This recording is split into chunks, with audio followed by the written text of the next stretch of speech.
First of all, good morning to all of you.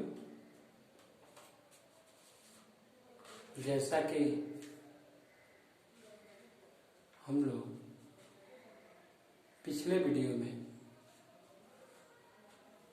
Hindi के कुछ ऐतिहासिक बातों को पढ़े और आगे अब हम लोग उसी से संबंधित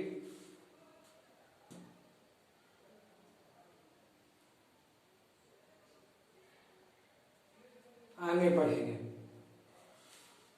इसमें हम लोग भाषा और व्याकरण,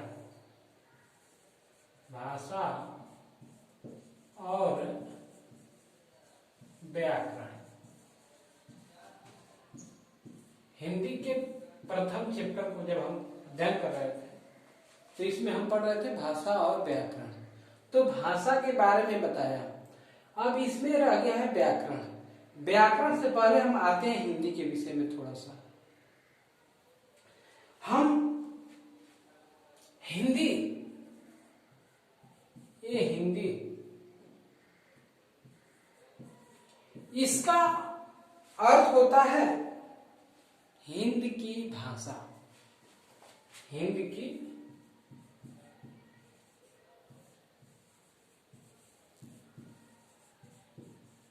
भाषा, यानी हिंदी का कोई आपसे अर्थ पूछे तो ये बताना हिंद की भाषा। अब इसको हम कैसे कर सकते हैं कि इसको हिंद की भाषा कहा गया, क्यों कहा गया? तो हम आप लोगों से पहले बताए हैं कि हिंदी शब्द जो है फारसी से आया है। हिंदी शब्द किससे आया है? फारसी से आया। अब हमारे देश में हिंदी भाषा ज्यादा बोली जाती है। अधिकतर राज्यों में हिंदी भाषा बोली जाती है। इसमें कहा जाता है कि इसका पहले प्रयोग सिंध प्रदेश में सिंधु नदी के लिए होता था। इसका प्रयोग जो है सिंधु प्रदेश में सिंधु नदी के लिए होता था।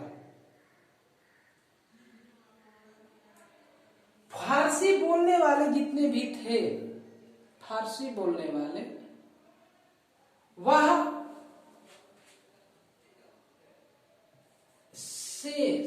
ये जो स है सिंध में, सिंध में ये जो स है, स का उच्चारण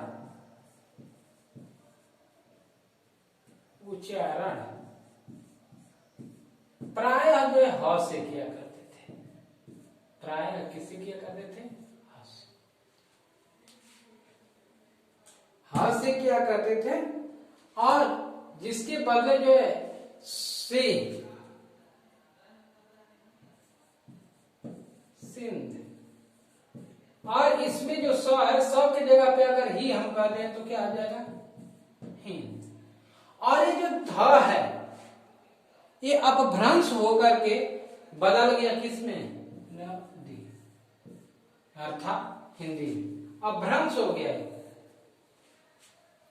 अपभ्रंश हो करके यह हिंदी में जो है सिंध शब्द जो है हिंदी में परिवर्तित हो गया। इसके बाद हम लोग एक चीज और समझते हैं। इसमें हम लोग पहले पढ़े भी हैं कि आर्य समाज के जो प्रवर्तक थे, फाउंडर थे, वह महर्षि दयानंद सरस्वती थे। महर्षि दयानंद सरस्वती थे। ये संस्कृत भाषा के प्रकांड पंडित थे, यानी बहुत उसके विद्वान थे, जानकार थे। और इनकी भाषा जो है गुजराती थी। ये जो बोलते, जिस मातृभाषा में प्रयोग करते थे वह हिंदी था, गुजराती था। परंतु को आर्य भाषा का नाम देकर, जो हिंदी थी, हिंदी को जो है उन्होंने जो है आर्य भाषा का नाम दे दिया, और नाम दे करके इन्होंने भी कहा कि नहीं, हमारी जो एक मातृभाषा होगी वह हिंदी होगी। और इनका बहुत सारे लेखक कवि ने सहयोग किया, कहा कि नहीं, हिंदी ही हमारी जो है मातृभाषा होनी चाहिए, और आगे चलकर हमारी जो है हिंदी मातृभाषा बने।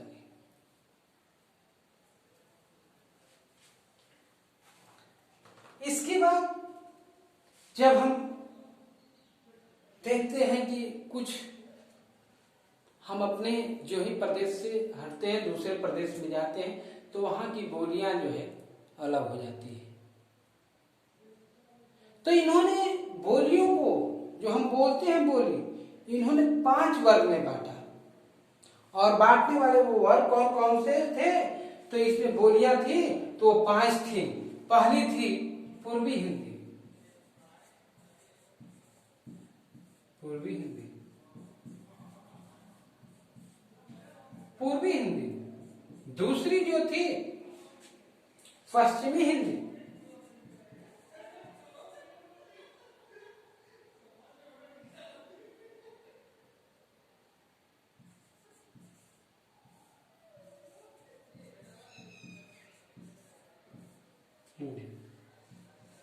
तीसरी जो थी वह थी बिहारी हिंदी,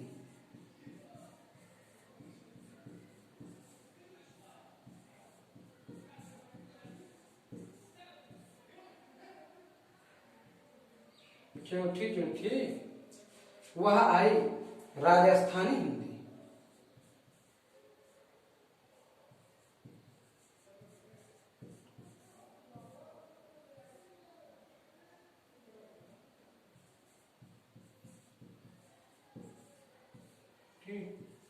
और 5वां थी जो वो थी पहाड़ी हिंदी।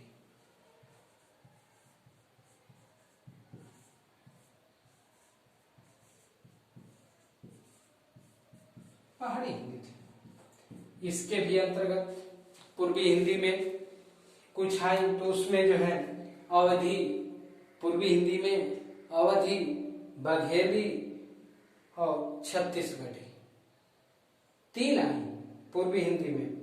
अवधी, बघेली, छत्तीसगढ़ी, ये 3 बोलियां थी। पश्चिमी हिंदी में आई, पश्चिमी हिंदी में खड़ी बोली थी, ब्रजभाषा, हरियाणवी, कन्नौजी और बुंदेली। इसके बाद बिहारी हिंदी, बिहारी हिंदी में 3 आई, भोजपुरी, मगही और मैथिली। इसके बाद राजस्थानी, राजस्थानी में भी कुछ आई, उसमें थी जयपुरी, मारवाड़ी और मालवी। जयपुरी, मारवाड़ी, मालवी, ये 3 थी। और जो लास्ट में आई हमारी जो है पहाड़ी हिंदी, इसमें थी हिमाचली, कुमायूनी, और गढ़वाली। 3 थी इसमें, हिमाचली, कुमायूनी और गढ़वाली। इन भाषाओं के अनुसार, यानी इनकी भी उपबोलियां थी, पूर्वी हिंदी में भी पश्चिमी हिंदी, बिहारी हिंदी, राजस्थानी हिंदी, पहाड़ी हिंदी। इनको बोलते हुए हम अपने भाषा